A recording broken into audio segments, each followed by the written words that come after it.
नमस्कार, mutual fund show में आपका स्वागत है। हमारा स्पेशल शो है जिसमें हम म्यूचुअल फंड के जरिए किस तरीके से आपको अपनी इन्वेस्टमेंट प्लानिंग करके चलनी है ताकि आपको मैक्सिमम बेनिफिट होता हुआ नजर आए। इस मुद्दे पे चर्चा करते हैं, आपके सवालों के जवाब देते हैं, हमारे साथ एक्सपर्ट जुड़ते हैं। और आज के हमारे खास मेहमान हैं नेल्सन डिसूजा जी, जो कि डेप्यूटी एमडी हैं आईफास फाइनेंशियल रिस्क के। नेल्सन नमस्कार, स्वागत है आपका जी बिजनेस में।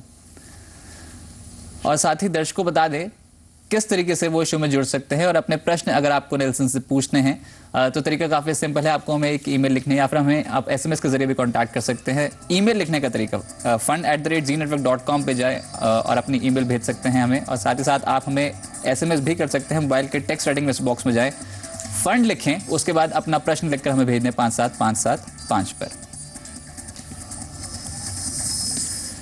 चलिए नेल्सन, सवाल आपका सिलसिला शुरू ही करते हैं। और पहला सवाल हमें भेजा है राज यादव जी ने, सिक्किम से इनका प्रश्न आया है मेल के जरिए। 31 साल उन्होंने बताया कि इनकी उम्र है और सालाना 6 लाख रुपए कमाते हैं। अब ये जानना चाहते हैं कि अपनी रिटायरमेंट के लिए एक एमएफ पोर्टफोलियो, उन्होंने म्यूचुअल फंड पोर्टफोलियो बनाया है, क्या वो ठीक है कि नहीं। रिटायरमेंट काफ़ी लंबी अवधि है तो लॉन्ग टर्म होराइजन के साथ अप्रोच कर रहे हैं, ये काफ़ी पॉजिटिव है। पर ओवरऑल किन फंड्स में एलोकेशन है, सबसे पहले नजर डालते हैं। Franklin India blue chip, ICICI focus blue chip, HDFC equity, ICICI discovery, Reliance gold savings और रिलायंस फार्मा, ये कुछ ऐसे फंड्स हैं जिन्होंने पोर्टफोलियो में शामिल किए हैं। और कुल मिलाकर लगभग 13,000 रुपए हर महीने इन्वेस्टमेंट करते चले जा रहे हैं। पिछले 1 साल से उन्होंने लिखा है कि उन्होंने पोर्टफोलियो बनाया है।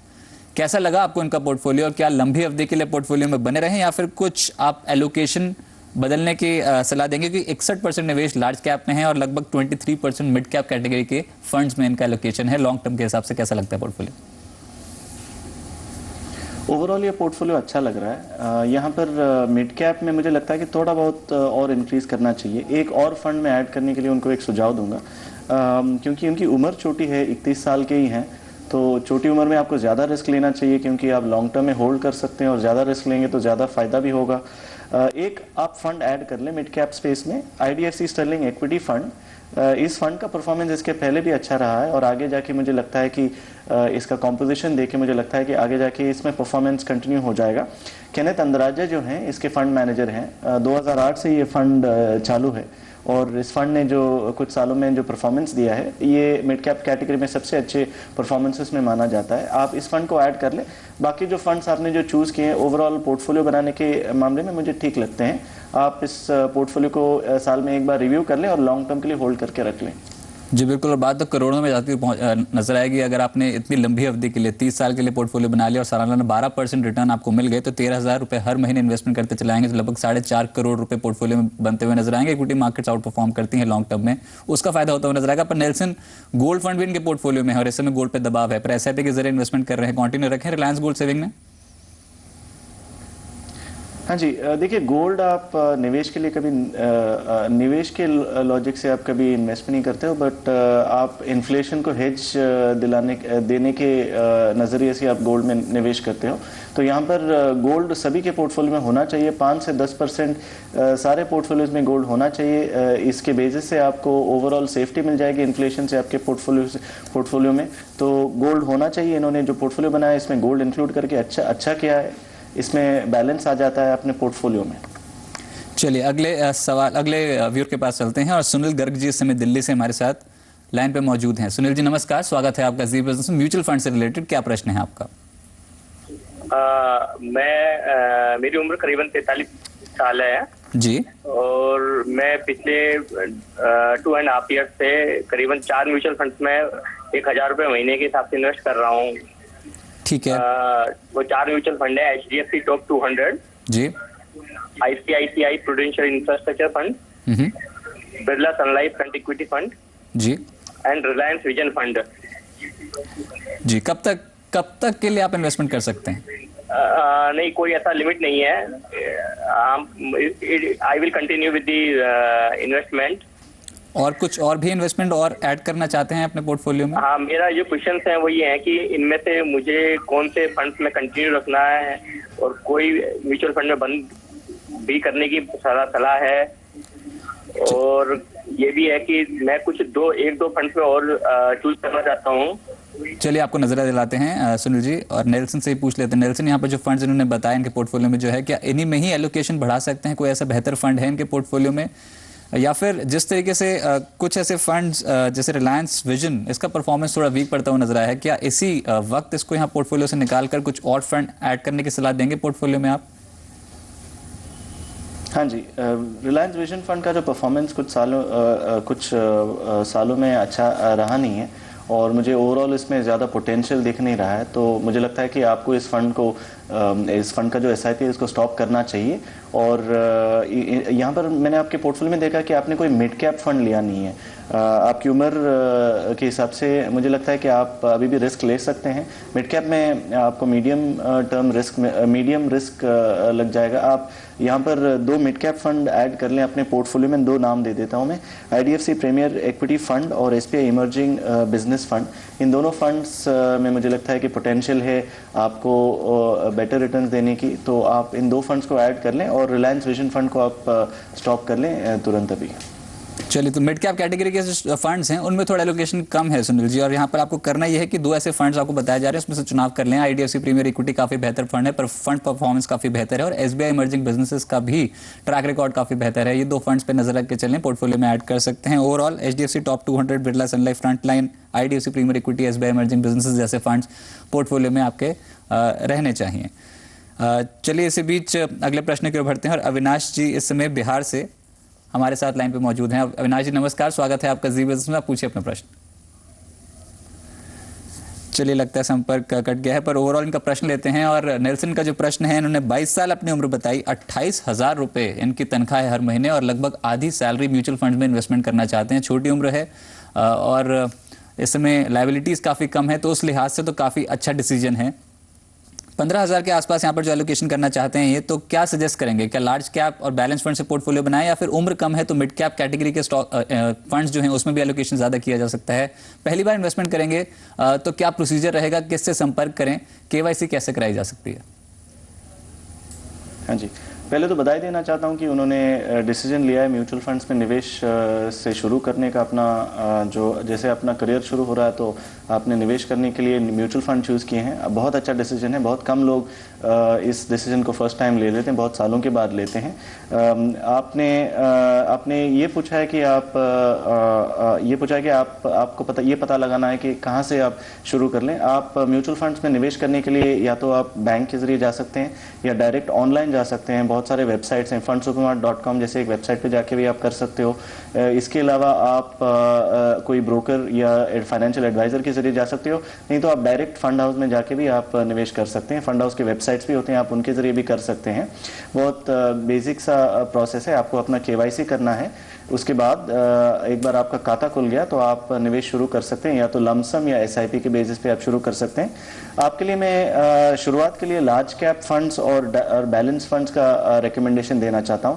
मिड कैप्स आप धीरे धीरे जैसे जैसे आपका कंफर्ट बढ़ता जाएगा म्यूचुअल फंड्स में, आप इनको इंक्लूड करते जाएं।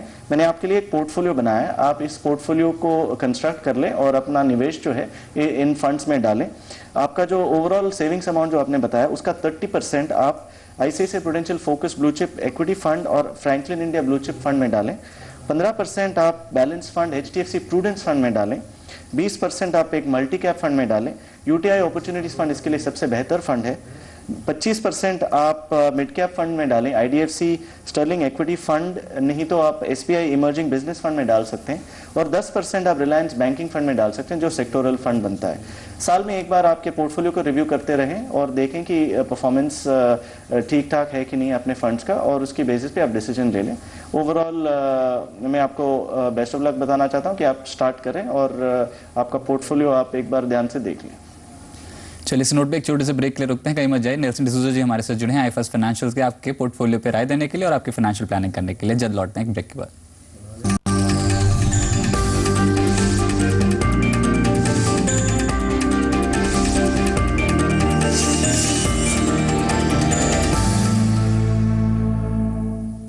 ब्रेक के बाद आपका स्वागत है। आप देख रहे हैं म्यूचुअल फंड शो, और इस शो के जरिए आपके म्यूचुअल फंड प्लानिंग करने की कोशिश करते हैं और बताते हैं आपको किस तरीके से डिजाइन करके चलें ताकि मैक्सिमम बेनिफिट लंबी अवधि में आपको होता हुआ नजर आए। आप भी इस शो का हिस्सा बन सकते हैं। अपने सवाल हमारे पास भेजने के लिए तरीका काफी सिंपल है।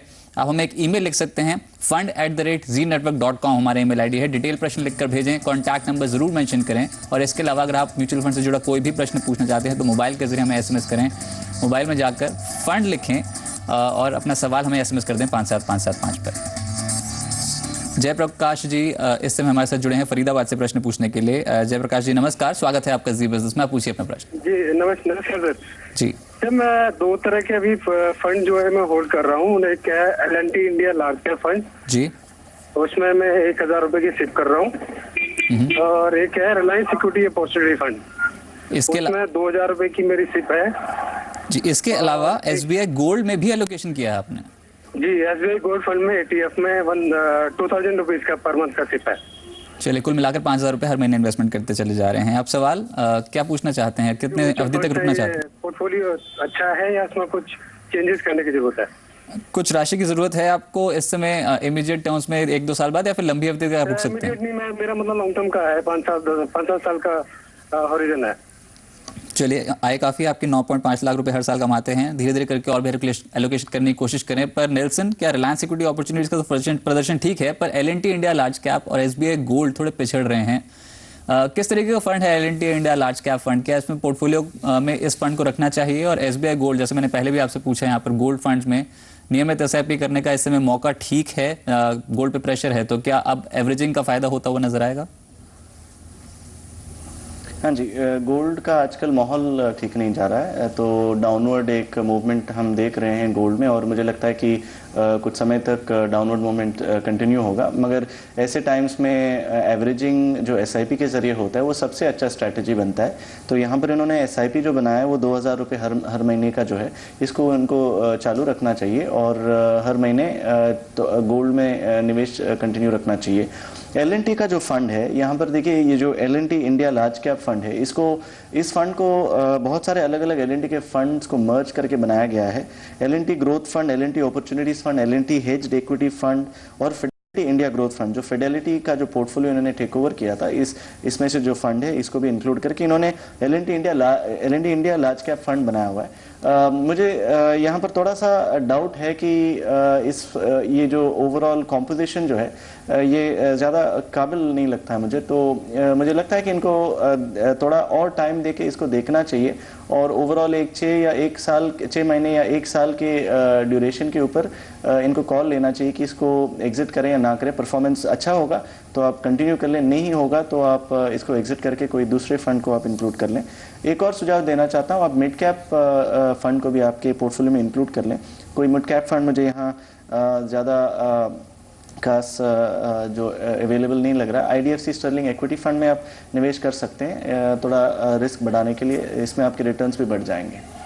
चलिए, तो IDFC स्टर्लिंग इक्विटी पे जरूर नजर रख के चलें। मिड कैप फंड है, काफी अच्छा परफॉर्मेंस है, आने वाले समय के लिए और भी बेहतर रिटर्न्स दिला सकता है। तो अगर फंड ऐड करना चाहें तो IDFC स्टर्लिंग इक्विटी पे नजर रख के चलें। इसके अलावा L&T India large cap fund के प्रदर्शन पर आपको थोड़ा ध्यान देना पड़ेगा, किस तरीके की परफॉर्मेंस है आने वाले समय के लिए, वो देखना काफी जरूरी है। और इसके अलावा SBI गोल्ड जो फंड है उसमें अभी भी आप SIP कंटिन्यू करें। गोल्ड प्राइसेस में थोड़ी कमी है, पर एवरेजिंग का फायदा होता हुआ नजर आएगा। लॉन्ग टर्म के हिसाब से गोल्ड फंड का चुनाव SIP अगर शुरू किया है तो काफी बेहतर होता हुआ नजर आ सकता है। चलिए, इसी बीच ललित चौहान जी हमारे साथ जुड़े हैं दिल्ली से अपना प्रश्न पूछने के लिए।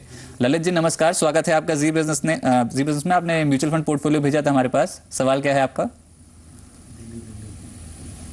ललित जी, मेरी आवाज आपको आ रही है तो अपना प्रश्न पूछ सकते हैं आप।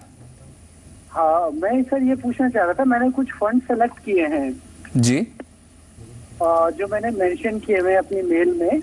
अच्छा, आप इन फंड्स में इन्वेस्टमेंट करना चाहते हैं, अभी तक कोई इन्वेस्टमेंट की नहीं है आपने? जी सर, जी सर। अच्छा, इन फंड्स का चुनाव आपने खुद अपनी स्टडी से किया, किसी ने आपको एडवाइस की है? नहीं, एक्चुअली सर मैंने ये आपका प्रोग्राम ही देख देख के सेलेक्ट किए हैं। चलिए, आपको नजरिया दिलाते हैं। और कितना अमाउंट आप इन्वेस्टमेंट करना चाहते हैं? 5000 रुपए हर महीना इन्वेस्टमेंट करेंगे? जी सर, एग्जैक्टली। जिसमें से मैं 2 सेलेक्ट करना चाहता हूँ मिड कैप और स्मॉल कैप में, और 3 फंड करना चाहता हूँ मैं लार्ज कैप में सर। चलिए, यानी बैलेंस पोर्टफोलियो बनाने की अप्रोच है, तरीका काफी ठीक है। पर अब कौन से फंड्स पे नजर रख के चलें, क्योंकि जो उन्होंने सूची दी है वो काफी लंबी है, आपके पास भी भेजी गई थी नेल्सन। कौन से फंड्स आप मानते हैं इस सूची में काफी बेहतर प्रदर्शन कर सकते हैं, पोर्टफोलियो में ऐड कर सकते हैं? एक बैलेंस पोर्टफोलियो बनाना है, 10 से 15 साल का होराइजन है, उम्र इस समय काफी अप्रोप्रिएट है यहाँ पर म्यूचुअल फंड इन्वेस्टमेंट के लिए। पर ओवरऑल पहली बार इन्वेस्टमेंट करेंगे तो इनको थोड़ा और भी आप ब्रीफ कर दें कि क्या क्या इनको दिक्कतें फेस करने को मिल सकती है और क्या क्या स्टेप्स रहेंगे, और दूसरी चीज़, आप पोर्टफोलियो कैसे बनाएं? हाँ जी, पहले तो मैं उनको स्टेप्स बता देता हूँ जिनके ज़रिए वो अपना म्यूचुअल फंड अकाउंट खोल सकते हैं। जैसे मैंने पहले बताया, आप या कोई बैंक में जाके या डायरेक्टली फाइनेंशियल एडवाइज़र के ज़रिए या ऑनलाइन म्यूचुअल फंड अकाउंट्स के ज़रिए आप आपका खाता खोल सकते हैं। पहले आपको KYC का प्रोसेस करना पड़ेगा। जब भी आप इनके ऑफिस में जाएंगे तो आपको वो जो प्रोसीजर जो है बताएंगे KYC के लिए, जहां पर आपको कुछ डॉक्यूमेंट्स देने पड़ेंगे प्रूफ के लिए, आइडेंटिटी और एड्रेस के लिए। एक बार आपका खाता खुल गया तो आप आपके इन्वेस्टमेंट को शुरू कर सकते हैं। या तो आप लमसम में कर सकते हैं या तो SIP में कर सकते हैं, जो हर महीने या हर क्वार्टर के बेसिस पे आप कर सकते हैं। आपका पोर्टफोलियो जो मुझे लगता है कि यहाँ बहुत सारे फंड्स, बहुत ज़्यादा फंड्स हैं मुझे लगता है इस अमाउंट के लिए 8। तो मुझे लगता है इसमें आप एक फंड आप कम कर दो। यहाँ पर आपके पोर्टफोलियो में मिड कैप फंड्स बहुत सारे हैं। रिलायंस ग्रोथ फंड जो आपने इंक्लूड किया है वो आप उस फंड को आप निकालें। मुझे लगता है कि आपको यहाँ थोड़ा सेक्टर फंड की तरफ देखना चाहिए। सेक्टर फंड्स मिड कैप से ज़्यादा थोड़े रिस्की होते हैं क्योंकि एक सिंगल सेक्टर में वो ज़्यादा फोकस कर लेते हैं। बैंकिंग सेक्टर मुझे लगता है कि आगे जाके अच्छा करने वाला है, पहले से ही अच्छा करता आ रहा है और आगे जाके भी अच्छा करेगा। रिलायंस बैंकिंग फंड को आप इंक्लूड कर लें। इसके अलावा बाकी जो फंड्स मुझे ठीक लगते हैं, आप इनमें निवेश शुरू कर लें और साल में एक बार आप रिव्यू कर लें आपके पोर्टफोलियो को। चलिए इस नोट पे एक छोटे से ब्रेक ले रुकते हैं, कहीं मत जाइए। आप देखते रहिए म्यूचुअल फंड शो। आज नेल्सन डिसूजा जी हमारे साथ जुड़े हैं आपके पोर्टफोलियो प्लानिंग करने के लिए। एक छोटे से ब्रेक के बाद जल्द लौटते हैं।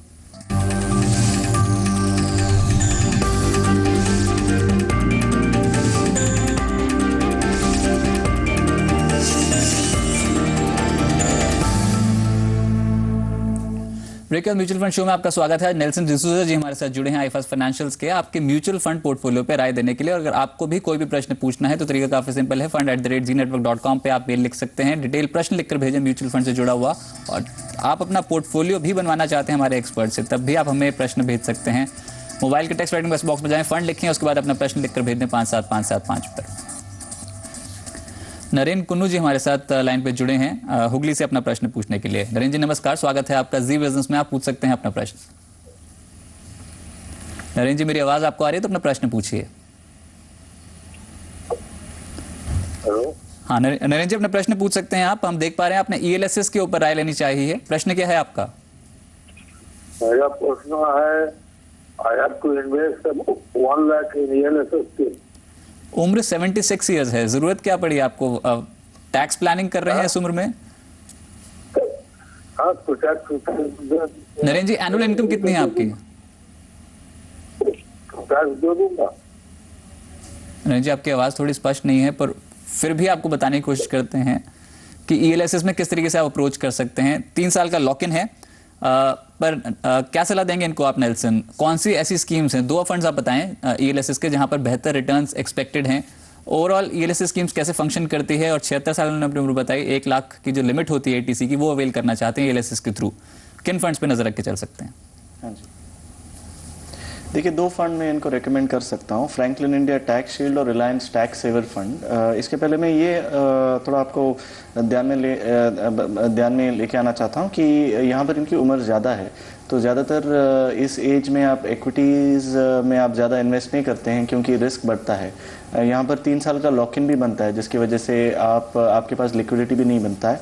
तो अनलेस आपको यहाँ टैक्स ब्रेक ही लेना है, मेरा रिकमेंडेशन रहेगा कि इक्विटी की तरफ ना देखें। बट यहाँ पर आप फाइनेंशियल एडवाइज़र के ज़रिए भी आप थोड़ा आपका प्लानिंग करवा सकते हैं। ये जो दोनों फंड्स हैं इनके बारे में थोड़ा बताना चाहता हूँ मैं। Franklin India tax shield fund जो है ये ज़्यादा डाइवर्सिफाइड लार्ज कैप कंपनीज़ में पैसा निवेश करता है, जो टॉप 100 टॉप 200 कंपनीज़ में आते हैं सेंसेक्स या निफ्टी में। ये जो फंड का जो स्ट्रैटेजी है ये ज़्यादा पैसिव बोला जाता है। इसके बराबर देखें तो रिलायंस टैक्स सेवर फंड ज़्यादा डायनामिक फंड है, जहाँ पर वो अपॉर्चुनिटीज़ देख के निवेश करते हैं और इन्वेस्टमेंट स्ट्रैटेजी उनका जो है ज़्यादा एग्रेसिव देखा जाता है। आप दोनों स्ट्रैटेजीज़ को देख लें और आपको जो सबसे सूटेबल लगता है आप उस स्ट्रैटेजी में निवेश कर लें। आपको चाहे तो आप दोनों फंड्स में निवेश कर सकते हैं 50-50 बेसिस पे, नहीं तो आप एक ही फंड में भी निवेश कर सकते हैं, आपको कंफर्ट है तो। बट ओवरऑल मुझे लगता है कि आपको आपका overall age profile, risk profile देख के ही इक्विटी फंड्स में निवेश करना चाहिए। चलिए, उम्र और जोखिम लेने की क्षमता के हिसाब से इन्वेस्टमेंट करें, पर 2 इक्विटी से रिलेटेड जो फंड्स हैं उसमें फ्रैंकलिन इंडिया टैक्स शील्ड और रिलायंस टैक्स सेवर प्रदर्शन काफी बेहतर रहा है और आने समय के लिए भी एक्सपेक्टेड है कि और बेहतर प्रदर्शन फंड करते हुए नजर आएंगे। तो फ्रैंकलिन इंडिया टैक्स शील्ड और रिलायंस टैक्स सेवर पे नजर रख के चल सकते हैं। नेल्सन, बहुत बहुत शुक्रिया हमारे स्टूडियो में आने के लिए, दर्शकों के सवालों का जवाब देने के लिए, म्यूचुअल फंड्स पर चर्चा करने के लिए बहुत बहुत शुक्रिया। फिलहाल म्यूचुअल फंड शो से बस इतना ही। आप देखते रहिए जी बिजनेस, आपका फायदा। नमस्कार।